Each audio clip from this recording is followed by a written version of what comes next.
You're tuned into Icon Radio, your number one entertainment plug. This is What's Popping. I am Shiiru Mwangi here with you for all the tea. That is everything that has happened in with regard to your entertainment and infotainment news. And to start with, if it ain't the consequences of Harry and Meghan's rant. So the Duke and Duchess of Sussex have been requested to vacate their Frogmore residence in Birmingham. So this comes just over a month after Prince Harry's tell-all memoir Spare was released.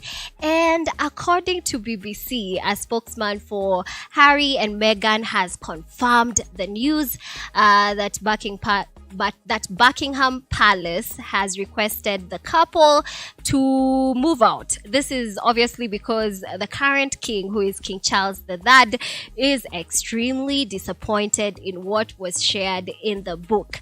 The source action of Harry's father to the memoir is primarily the reason why they were chased out of their residence, which, by the way, if you did not know, was actually a wedding gift to them by their grandmother. So hapa tunacheza na zile vitu za, are you supposed to give back a gift that you have been gifted or bequeathed by someone else just because your person or the person who gifted it to you has passed on. So we're gonna wait and see as the Harry and Meghan shenanigans continue to unfold as we are in Huko Buckingham Palace. By the way, if you did not also know, Harry is going to be asking guys to pay for him or for them to watch him as he debunks and as he unpacks all of his childhood trauma. So one of the things that he's about to do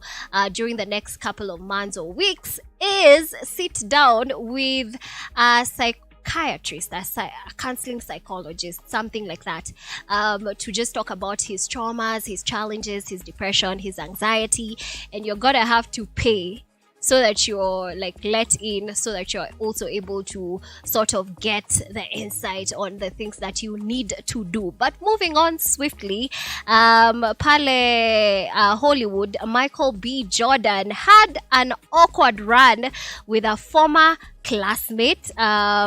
This is at a red carpet event that he attended. Let me get that story. Where he bumped into a former classmate on the red carpet of a screening for his film Creed 3 in Atlanta, Georgia. The 36-year-old star was on the red carpet, and he was being interviewed, and then he bumped into the Morning Hustle show, a pop culture show in Hollywood in the US. And this is when he bumped into a former classmate, and this was his interaction with her. Way back all the way to Chad Science in Newark, okay? Corny kid, right? No, I did not say that. Misquoted for sure. No, you did not hear me say I said we used to make fun of the name. But yeah, he is obviously killing things out here. So the awkward interaction was obviously captured and shared on the Morning Hustle's Instagram account. And then this news reporter, Laurel, also shared a video of the rest of her interview with Michael Jordan, in which she declared, "You're not corny anymore," as a stone-faced Jordan looked back at her while she laughed. I mean, that is the nitty-gritty of what happened during their interaction. Several people have come out to talk about whether he should have, behaved the way he behaved towards her.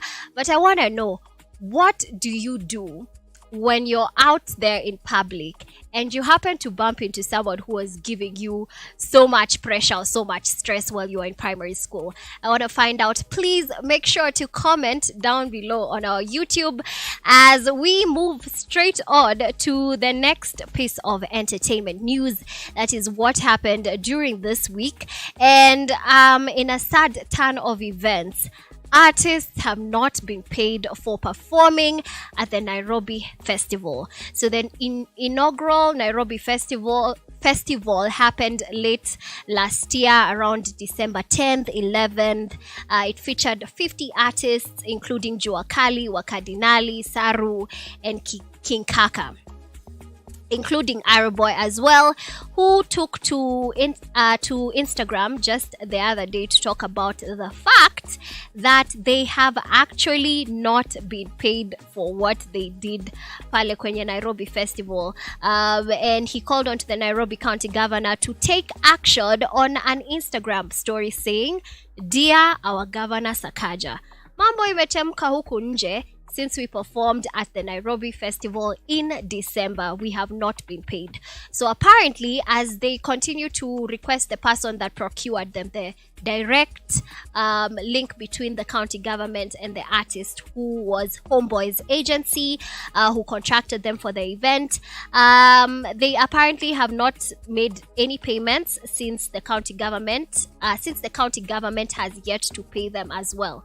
So he went out to talk about Arrowboy, that is, went out to ask or plead with Governor Sakaja, please, tafadhali, pay our artists their dues. And this obviously comes at a time where we're feeling like the creative economy is being considered, like we're feeling like, during the next couple of years we have the Talanta Hela Committee. We're going to see a couple of stars in sports and within other facets of the creative industry being recognized. But kwa ground tunaona pia like the big wigs, the big artists, Kina Saru, King Kaka, Arrowboy, have not yet been paid for a gig that they did in December. So Governor Sakaja, please. Moving on swiftly to the final story of the week. Kid Cora is back talking about his former group, or the group that he was formerly a part of, that is the Council. They brought you some of the biggest, baddest hits that we have, Kina Bablas, Kina No Woman No Party. And you might know that in 2018, Kid Cora left the music group, and he has come out to talk severally about what had happened with regards to the shenanigans that happened that led to him leaving. So he did sit down in a recent interview with Lily Aisha of Tuko Extra, shout out Tuko, where he stated or he talked about everything that had happened with regard to where he's at, where he's been. But you know what you realize once you just start watching the video is that Kid Cora looks very, very different. So I need you to go and check out that video. But the gist of it all is that he talked about having outgrown the content of the music that the group was putting out, which was basically about life of partying, women, drugs. He opened up about how his fellow brothers, that is Meja and Madi, they apparently would go out for shows abroad and leave him out. Which Moishe, Aki, Woi, Madi and Meja, please, Aki.